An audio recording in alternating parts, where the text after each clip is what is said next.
Chers amis, bonjour. Nous recevons dans notre entretien l'apôtre Clotaire Mondwanga, pasteur fondateur de l'église du centre évangélique Le Bon Berger. Il a animé le 19 mars dernier une conférence biblique sur le thème « La bataille d'Armageddon ». Avec lui, nous allons échanger, savoir pourquoi il a choisi ce thème pour animer cette conférence biblique. Apôtre Clotaire, bonjour. Bonjour. Vous avez animé, comme je l'ai dit tout à l'heure, une conférence biblique sur le thème « La bataille d'Armageddon ». Tout le monde se pose la question sur l'opportunité de ce thème alors que le monde des églises aujourd'hui parle plus de bénédictions matérielles. Est-ce que ce thème n'est pas anachronique, apôtre? Ce thème n'est pas anachronique. Je veux vous dire qu'il est plus important que le mariage et toute autre chose. Parce que nous appelons les enfants de Dieu à persévérer jusqu'à la fin en étant fidèles à Dieu, en se conformant aux Écritures pour justement échapper à cette bataille. Nous les exhortons à se préparer pour l'enlèvement, qu'ils soient enlevés au lieu de passer par cette bataille parce que ça sera un moment très pénible, ça sera un jugement effroyable, un massacre qui sera opéré d'en haut. Nous attirons l'attention de tout le monde pour cela parce que l'Église a une destinée. Nous devons connaître toutes ces choses. Le matériel est important, mais ce n'est pas important pour le ciel. Apôtre, vous parlez de l'Église en général, mais nous avons eu dans cette conférence, il y a eu plus de pasteurs que le peuple de Dieu en général. Pourquoi ce choix sélectif des hommes de Dieu? Bon, ce n'est pas une sélection, c'est parce que lorsque on enseigne un pasteur, lui, il est capable de diffuser le message dans son église pour toucher plusieurs personnes. Et puis, c'est ce que nous pouvons appeler un peu de la nourriture solide. Ce n'est pas donné aux nouveaux convertis. Les pasteurs, nous supposons que ce sont des gens qui ont appris, qui ont une certaine connaissance, qui peuvent maîtriser certaines choses qu'on ne peut pas donner aux nouveaux dans l'église. Venons-en au thème la bataille d'Armageddon. Que signifie Armageddon lui-même avant qu'on parle de la bataille? Voilà. Armageddon vient de deux mots. Il y a d'abord Ar qui signifie montagne et il y a Megiddo qui est une ville qui se trouve en Israël. Voilà, parce que dans les environs de cette ville, il y a un espace que Dieu lui-même a préparé et qui a déjà abrité beaucoup de combats depuis l'époque du pharaon Toutmès jusqu'au temps de Napoléon Bonaparte. Les gens semblaient choisir cet endroit parce que c'était prédisposé. Et ça peut contenir des milliers et des milliers de gens. C'est une espèce de vallée. Et dans la parole de Dieu, beaucoup de guerres ont déjà eu lieu à cet endroit. Donc vous avez Ar qui signifie montagne, Megiddo qui est une ville. Enfin, Megiddo aussi, ça signifie tuer, écraser. En fait, c'est un massacre. Voilà. Vous parlez de bataille. Elle aura lieu où et quand? Oui, ça aura lieu en Israël. En fait, en ce qui concerne la périodicité, c'est très important de le préciser parce qu'aujourd'hui, il y a beaucoup de confusion. Je prends l'exemple lorsque une société téléphonique était arrivée ici en attribuant les numéros. Il y a un numéro qui commençait par 666, les gens se sont dit c'est la marque La Bête. Voilà. Et dernièrement, avec la Covid, les gens disent il ne faut pas prendre le vaccin parce que c'est la marque La Bête.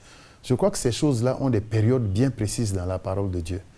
Alors, en ce qui concerne la bataille d'Armageddon, vous voyez, quand l'Église sera enlevée, l'Église est partie, les gens vont rester sur terre. Quand nous parlons de l'Église, nous parlons des morts en Christ. Alors, Paul dit aux Thessaloniciens, les morts en Christ vont ressusciter premièrement. Les vivants seront transformés, ensemble ils seront enlevés à la rencontre de Jésus-Christ dans les airs. En ce moment, il y a des gens qui ne seront pas enlevés, comme Israël, les Juifs qui n'ont pas cru en Jésus, et les hommes des nations qui n'ont pas donné leur vie au Seigneur. Alors, l'Église est partie, c'est la 70e semaine de Daniel qui va commencer. Et cette 70e semaine de Daniel est divisée en deux parties, parce que c'est une période de 7 ans. Alors, la première partie, c'est 3 ans et demi, là où l'Empire romain restauré va sortir un homme que nous allons appeler l'Antichrist. Donc, dans la toute première partie de la 70e semaine de Daniel, cet homme va venir pour essayer de réconcilier des ennemis, comme Israël, les pays arabes et beaucoup d'autres. Vous savez, c'est un homme qui va amener un semblant de paix. Parce qu'aujourd'hui, dans le monde, il y a eu beaucoup de conférences sur la paix. Les gens ont reçu les prix Nobel de la paix, mais jusqu'à aujourd'hui, la paix n'est pas venue dans le monde. Parce que nous savons qu'il n'y a qu'une seule personne qui peut amener la paix, c'est Jésus-Christ, le prince de paix. Mais cet homme, la paix qu'il va amener, ça sera un semblant de paix. Il va réconcilier des gens qui se sont battus pendant des années. Et tout le monde va commencer à regarder à lui comme un bon médiateur. C'est lui qui a réussi à réconcilier plusieurs personnes. Alors, nous allons lui faire confiance. C'est l'homme qu'on appelle l'Antichrist.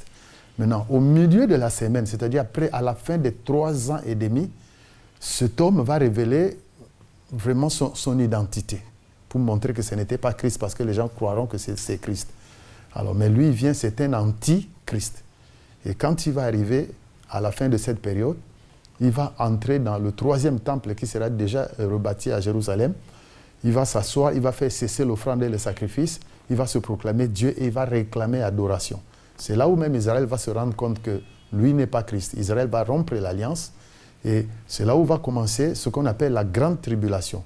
Et dans cette grande tribulation, il y a beaucoup d'événements. C'est là où on va ouvrir les 7 sceaux, c'est là où nous allons parler des 7 coupes de la colère de Dieu. Il y a aussi les 7 trompettes. Là, je passe pour vous donner la période. Alors, et pendant cette période, il y aura le ministère des 2 témoins, c'est-à-dire des gens qui vont exercer un ministère de contrepoids pour essayer de contrecarrer l'Antichrist qui impose aux gens la marque et le chiffre de la bête. Donc l'Antichrist, ça sera un chef politique, mais du côté religieux, il va se servir du faux prophète qui va demander aux gens d'adorer l'Antichrist. En ce moment, tous ceux qui vont refuser vont être mis à mort. C'est ce qu'on appelle les martyrs, la grande tribulation.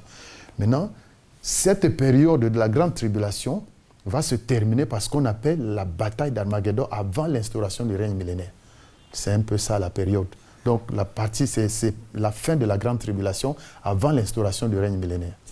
Apôtre, vous parlez de la bataille d'Armageddon, mais beaucoup se confondent la bataille d'Armageddon avec la bataille de Gog et Magog. La différence est où? Est-ce que ce n'est pas la même guerre, la même bataille? Merci beaucoup. D'abord, pour Gog et Magog, dans la Bible, il y a 2 batailles de Gog et Magog. Ézéchiel 38 et 39 parlent de la bataille de Gog et Magog. Là, il s'agit d'une bataille qui se passera avant l'enlèvement de l'Église. Et cette bataille-là aura pour principal acteur la Russie, qui aujourd'hui est en guerre contre l'Ukraine.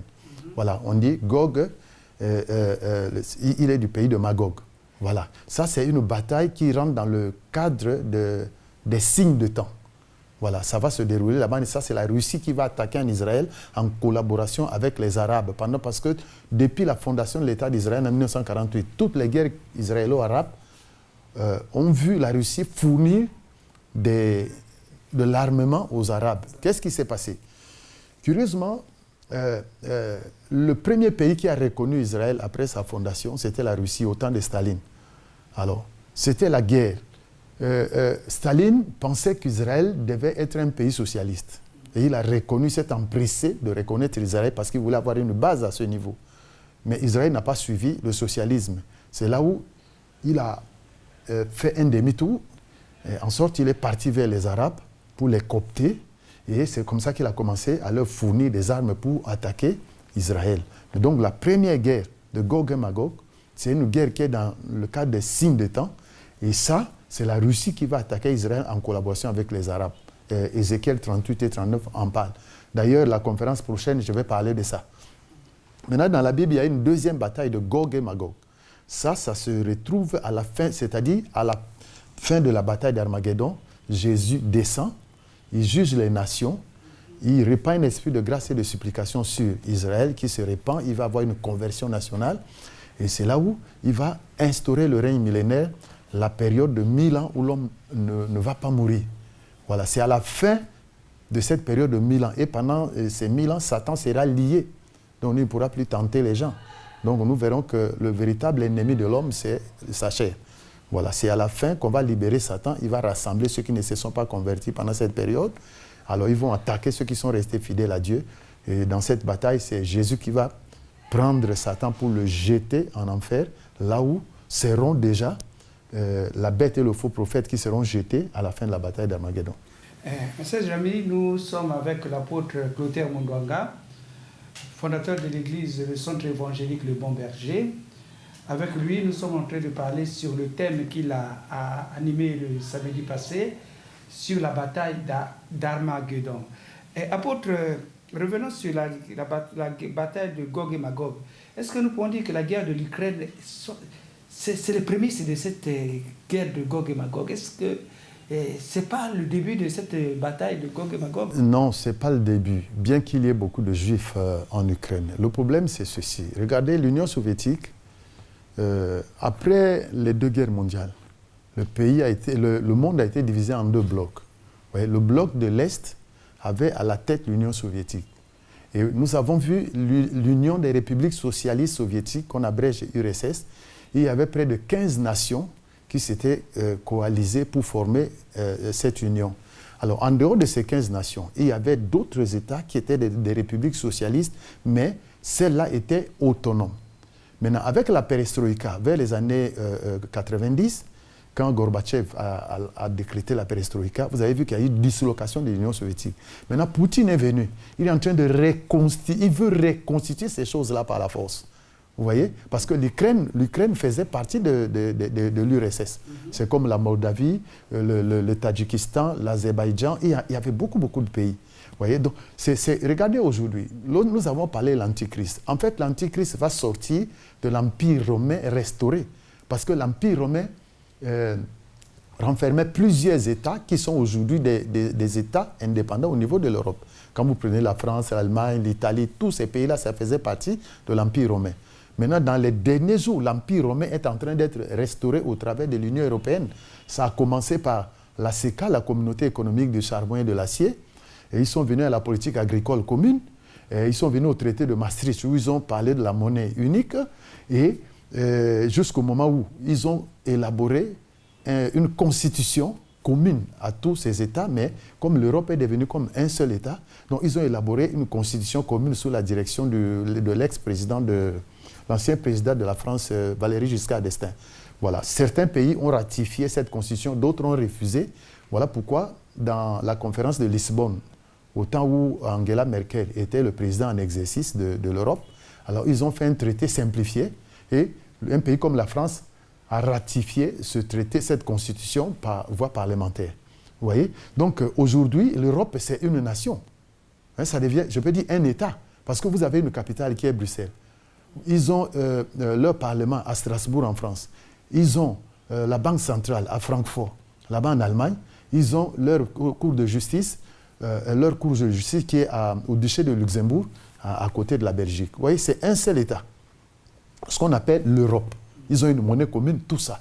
Vous voyez, ça devient un seul État. Donc, mais aujourd'hui, c'est l'Empire romain qui est restauré parce que tous ces pays qui sont en train de se mettre ensemble, ce sont des pays qui constituaient autrefois l'Empire romain. Et c'est de là où va sortir l'Antichrist. Oui, donc, je veux parler de Poutine. Il veut restaurer l'Union soviétique pour avoir tous ces États, à sa solde. Et il le fait par la force. Donc ce n'est pas le problème de Poutine, mais le problème, c'est la Russie. Voilà, on parle de la Russie, même si Poutine s'en va. C'est lui qui va venir. La Bible a parlé de la Russie et non des noms. Donc, sans le savoir, les hommes sont en train d'accomplir la volonté de Dieu. Ils sont en train d'accomplir la volonté de Dieu sans le savoir. Je vous prends un exemple. Dans la prophétie biblique, Michée avait dit que Jésus devait naître à Bethléem. Mais Marie et Joseph vivaient à Nazareth. Maintenant, pendant que la venue au monde de Jésus s'approchait, l'empereur César, parce que la Palestine ou l'Israël était une colonie romaine, l'empereur depuis Rome a pris un décret pour dire que chacun doit aller se faire recenser dans son village natal. C'est comme ça que Joseph a pris Marie pour aller à Bethléem. La Bible dit qu'arrivé à Bethléem, le temps où Marie devait accoucher arriva. Mais quand l'empereur, depuis Rome, prenait ce décret, il ne savait pas que c'était pour accomplir la parole de Dieu. Voilà. Ok, pasteur, apôtre, merci. Revenons sur la bataille d'Armageddon. Elle opposera quelle nation, cette bataille? Voilà. Toutes les nations de la terre vont être ensemble sous la direction d'un chef mondial qu'on appelle aujourd'hui l'Antichrist. Il va amener toutes les nations seront représentées, même l'Afrique. Vous savez, pendant les 2 guerres mondiales, nous les Africains, puisque nous étions des colonies de plusieurs pays européens, notre continent a été balkanisé depuis la conférence de Berlin, voilà, sous Bismarck. Vous voyez? Donc nous étions à la solde des Européens. Nous sommes allés en guerre sans savoir pourquoi on se battait. Donc nous étions engagés, nous Africains. Donc pendant la bataille d'Armageddon, tous les pays seront représentés parce qu'ils seront sous la direction de quelqu'un. Et même la Russie sera là-bas. La Russie sera là-bas. Et on parle dans la Bible de ce pays-là, cette puissance qui est à l'extrémité du septentrion par rapport à Israël. Quand vous regardez toute la carte, la puissance qui occupe le nord de l'Europe et de l'Asie aujourd'hui, et qui a des tentacules partout, c'est l'Union soviétique, c'est la Russie. Voilà pourquoi vous voyez toutes ces choses. Et ils vont combattre Israël. Voilà, ils viendront combattre Israël. Pourquoi? Parce qu'il y a beaucoup de raisons. Israël, c'est le peuple de Dieu.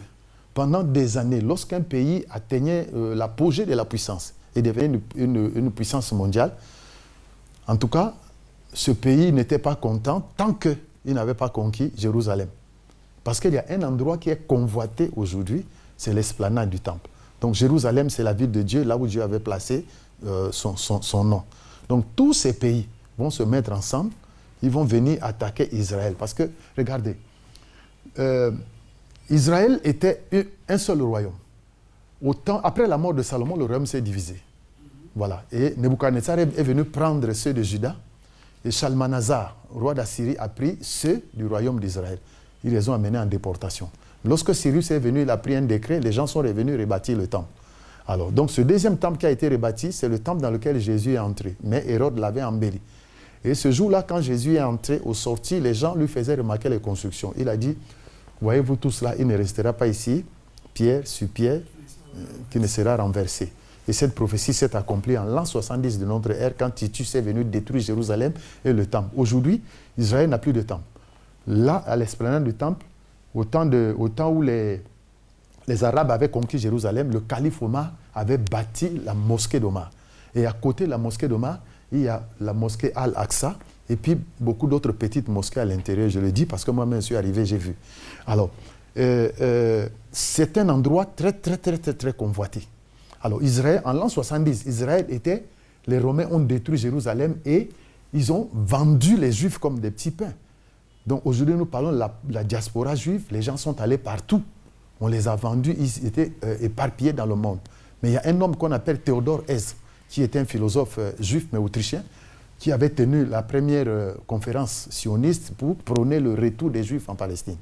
Alors, à partir de ce moment, le mouvement s'est organisé jusqu'au moment où Tel Aviv a été fondé et beaucoup de Juifs sont revenus. Aujourd'hui, il y a un mouvement qu'on appelle Aliyah, les Juifs qui reviennent. Ce pays que vous voyez, l'Ukraine, il y avait à l'époque un homme qu'on appelle Sakharov, un savant. Il y a même le prix Sakharov. Les gens étaient revenus. Et aujourd'hui, Israël continue à recevoir tous les Juifs de la diaspora qui reviennent. Si vous allez, vous savez qu'au temps d'Hitler en Allemagne, Hitler avait exterminé près de 6 millions de Juifs. Près de 6 millions. Alors, et aujourd'hui, il y a un musée, Yad Vashem, qui est là-bas, qui commémore ces massacres-là. Mais les Juifs sont en train de revenir. Et les plus grands milliardaires du monde, c'est des Juifs. Aller aux États-Unis, ce qui tient l'économie des USA, c'est les Juifs. Donc, ils sont en train de revenir. On est jaloux. Et maintenant qu'ils reviennent avec des richesses qu'ils ont accumulées partout, alors on est en train de prendre... ils sont en train de revenir avec beaucoup d'argent et les gens sont jaloux.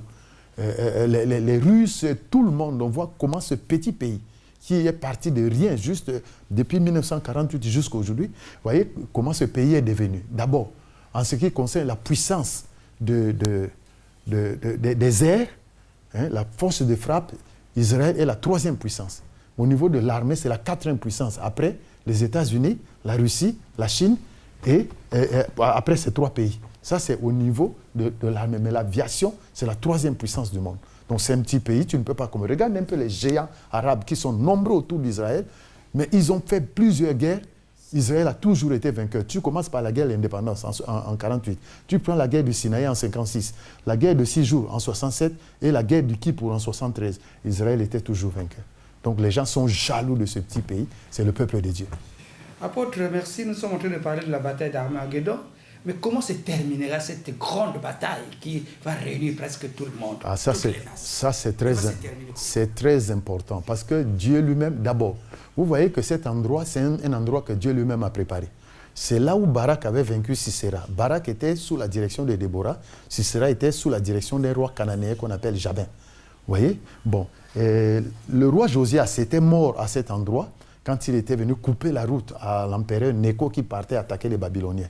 Et Nécho l'avait tué là. C'est l'image dont Zacharie se sert pour parler de l'effroyable jugement de cette bataille d'Armageddon. Alors, en ce qui concerne la fin de cette bataille, ça c'est une partie qui est très très importante.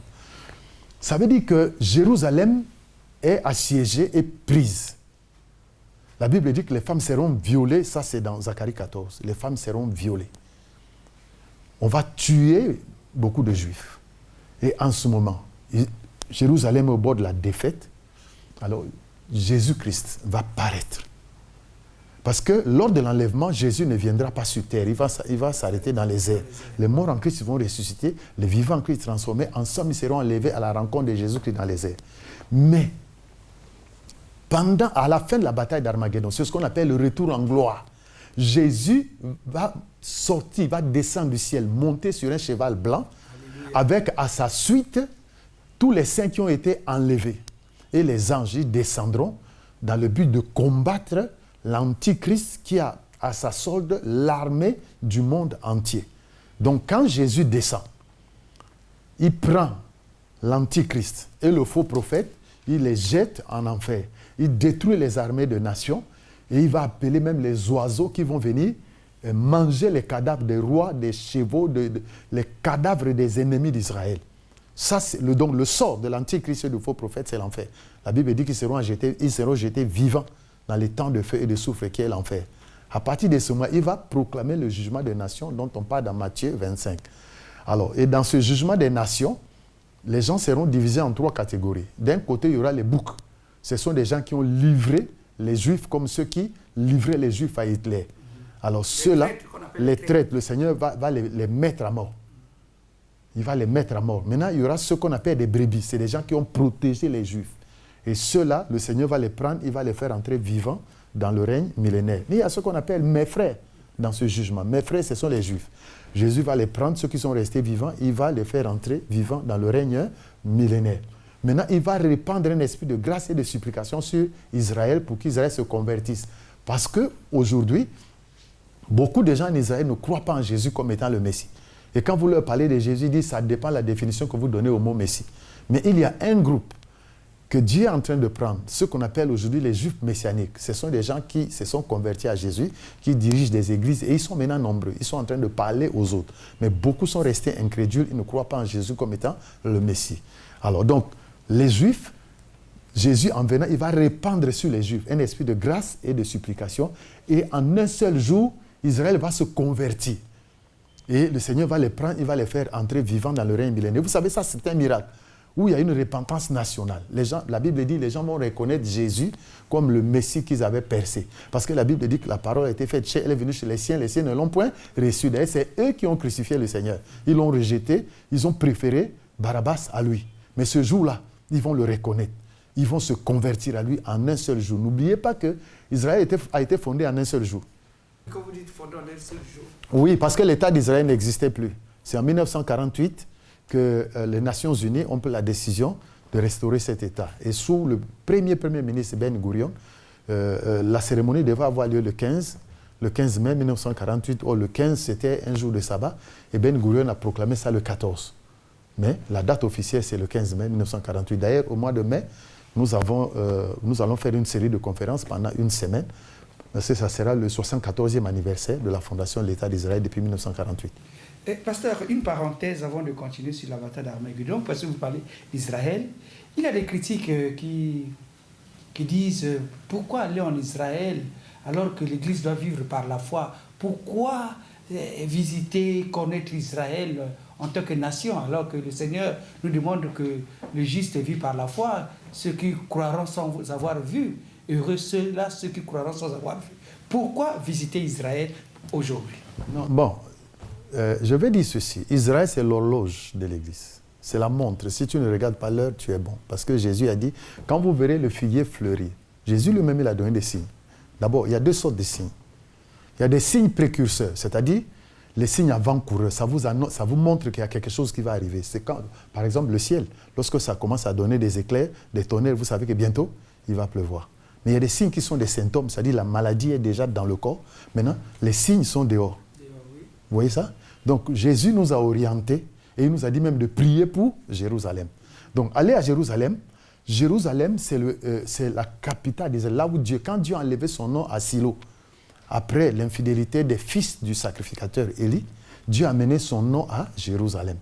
Et regardez lorsque David a fait le dénombrement pour arrêter ce massacre, Dieu lui a montré un endroit où il devait offrir le sacrifice.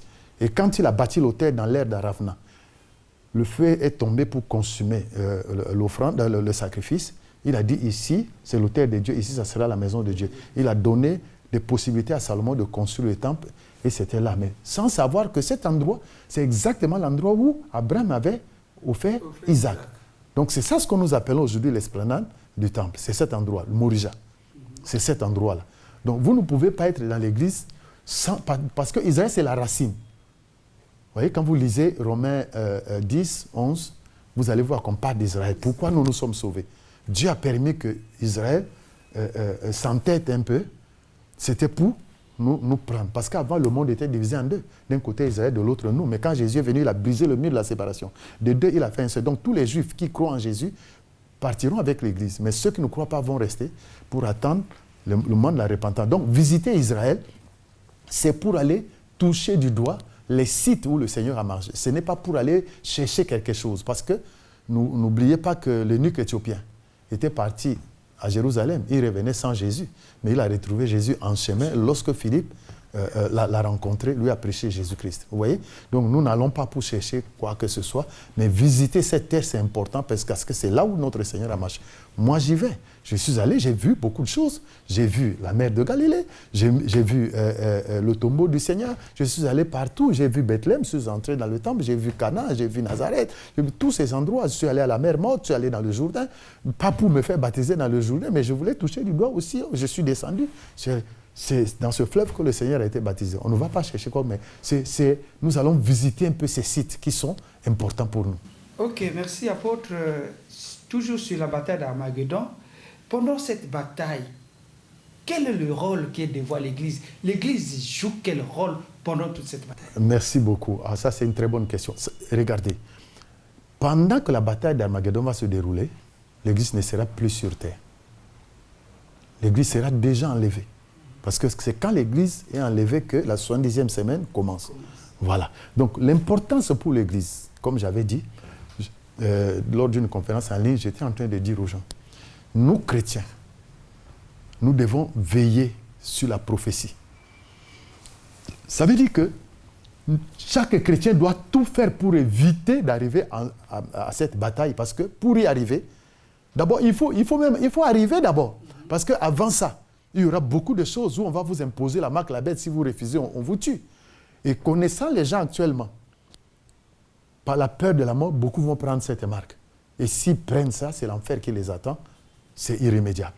Vous voyez ça? Donc l'Église, les chrétiens doivent prier, doivent tout faire pour être enlevés, afin d'éviter la bataille d'Armageddon. Nous attirons leur attention, afin que chacun se sanctifie, que chacun marche dans la fidélité et qu'il persévère jusqu'à la fin pour ne pas arriver à ce moment, parce que le massacre sera perpétré par Dieu lui-même.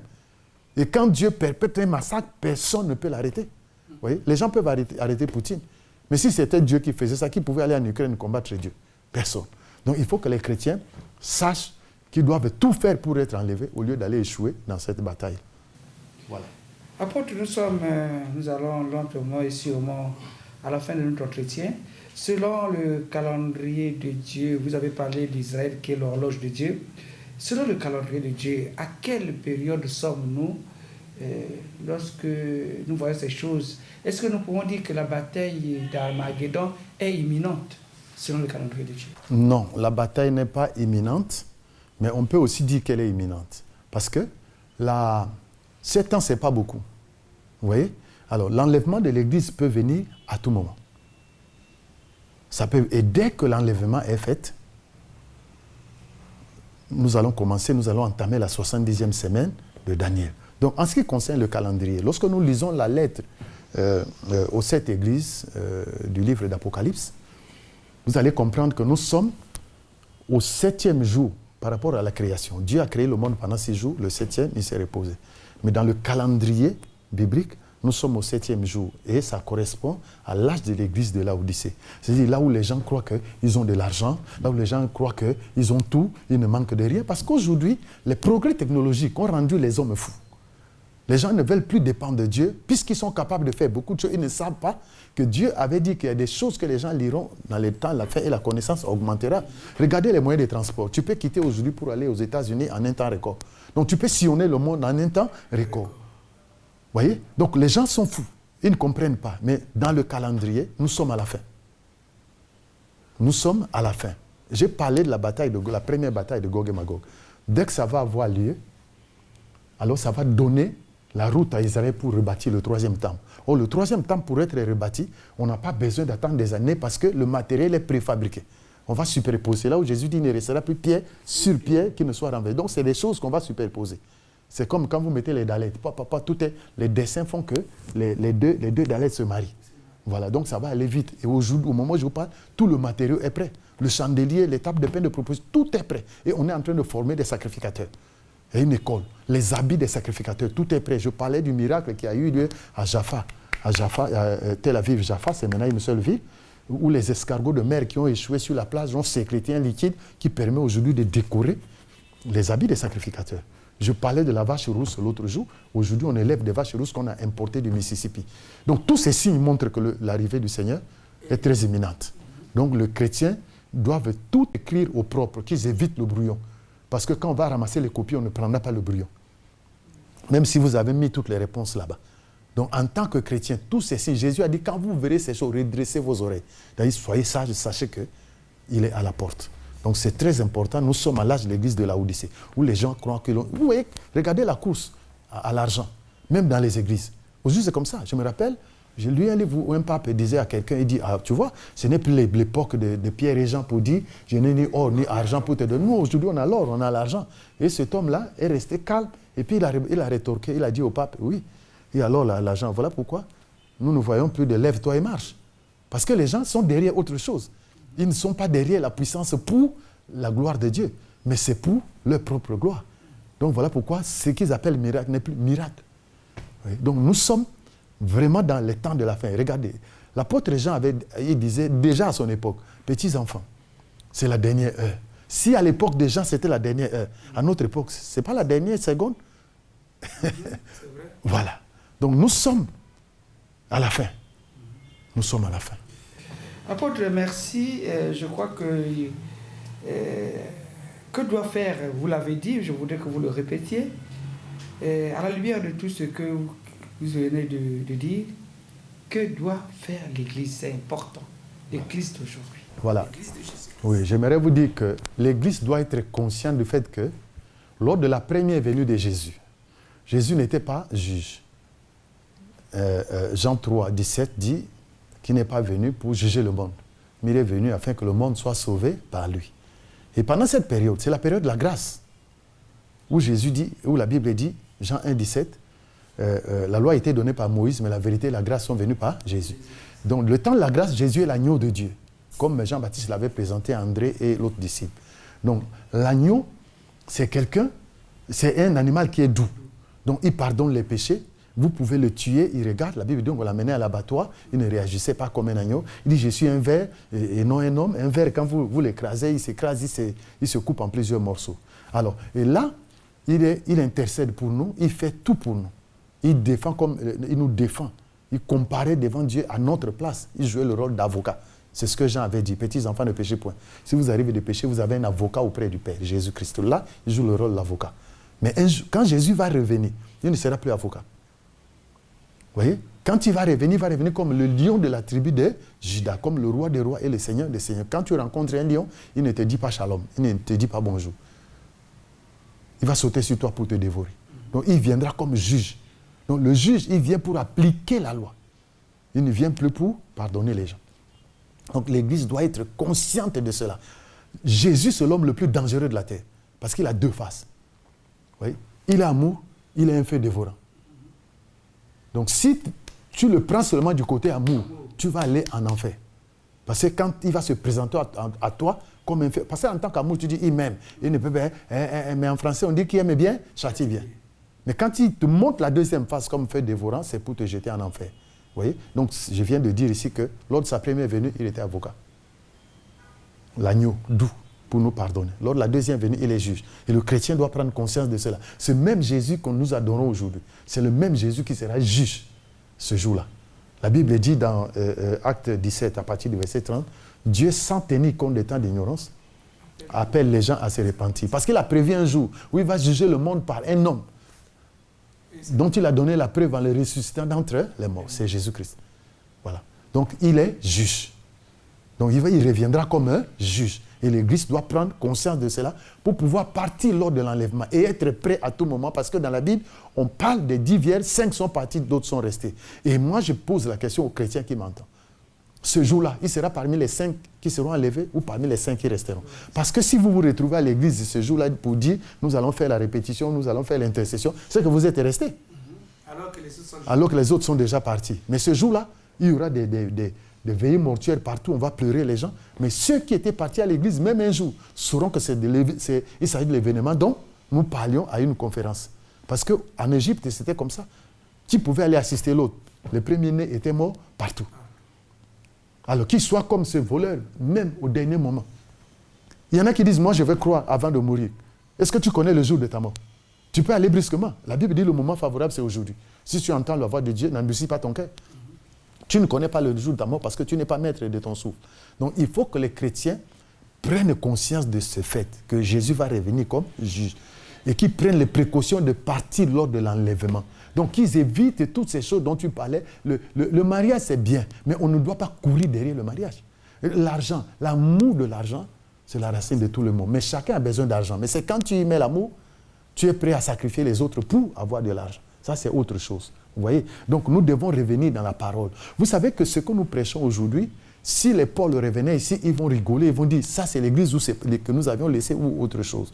Parce que si vous vous focalisez sur les mariages, sur les voyages, sur comment il y a des gens qui ne prient pas, qui sont toujours entre deux avions. Ils n'ont pas besoin de venir recevoir l'imposition des mains d'un pasteur pour aller en voyage. Non. Bien sûr. Vous voyez? Et puis il y a des messages qu'on reçoit ici en Afrique, ailleurs on ne peut pas écouter ça. Parce que si vous arrivez, je vous prends un exemple, je suis arrivé dans un pays où même un simple infirmier, il a 4 maisons à étage. Il a 5 voitures dans sa parcelle. Toi, quand tu as Benoît XVI, tu crois que tu es riche, tu es béni plus que tous les pasteurs. Maintenant, tu vas dire, tu vas leur prêcher quoi? La prospérité? Ce que toi tu cherches, et ils en ont déjà. Voilà, tu vas leur dire quoi? Okay, c'est très révélateur. Apôtre, merci. Est-ce qu'on peut dire que c'est votre mot de la fin? Bon, mon mot de la fin, merci beaucoup, c'est que nous devons nous préparer. Que ceux qui n'ont pas encore donné leur vie au Seigneur, qu'ils le fassent. Ce monde que nous voyons là ne va plus durer longtemps. Même tu parlais de mariage, que dit la Bible? Que ceux qui sont mariés vivent comme s'ils ne sont pas mariés. Que ceux qui se réjouissent vivent comme s'ils ne sont pas dans la joie. Parce que toutes les choses de ce monde vont passer et Jésus revient. Voilà, que chacun prenne la précaution. Oui, et je termine en disant ceci. À la croix, il y a un homme qui avait eu la grâce de se convertir. Pendant que l'autre, jusqu'au dernier moment, s'endurcissait pour faire même des remarques à Jésus. Dit-on que toi, tu as fait des miracles. Dit-on que tu es Dieu. Maintenant, c'est ton propre tour. Sauve-nous et sauve-toi toi-même. Mais l'autre a été prudent. Il a dit, ça c'est révélé. Parce que cet homme, voilà, il est à la croix. On le reconnaissait comme brigand. Il dit à Jésus, souviens-toi de moi quand tu reviendras dans ton règne. Ça veut dire qu'il savait que Jésus va revenir. Mais malgré ça, il était dans le faux. Mais ce jour-là, il dit, reviens. Et le Seigneur lui a dit, ah bon, tu attends la fin. Mais moi, je te dis que ce soir même. Parce qu'il a vu que cet homme s'est converti. Et Jésus l'a pris au paradis. Vous voyez ça? Donc, le moment favorable de prononcer ces choses, c'est maintenant, pendant qu'on a encore le souffle de vie. Si on n'a pas le souffle, ça sera fini pour nous. Donc, le moment est arrivé où chacun doit donner sa vie au Seigneur, qui qu'il soit. Parce que l'homme n'est rien. Il n'est pas maître de son souffle. Si Dieu lui retire le souffle aujourd'hui, il expire. Et tout ce à quoi il prétendait, il ne l'aura plus. Ok, merci, M. Jalmé. Nous étions avec l'apôtre Clotaire Mondwanga, fondateur de l'église Centre évangélique Le Bon Berger. Avec lui, nous avons parlé sur la bataille d'Armageddon, un thème qu'il a développé le samedi dernier au cours d'une conférence biblique. Alors, tout ce que nous pouvons dire, comme dit la Bible, que celui qui a des oreilles entende et que celui qui a de la sagesse comprenne ce que l'Esprit dit à l'Église. Merci et à nous revoir prochainement.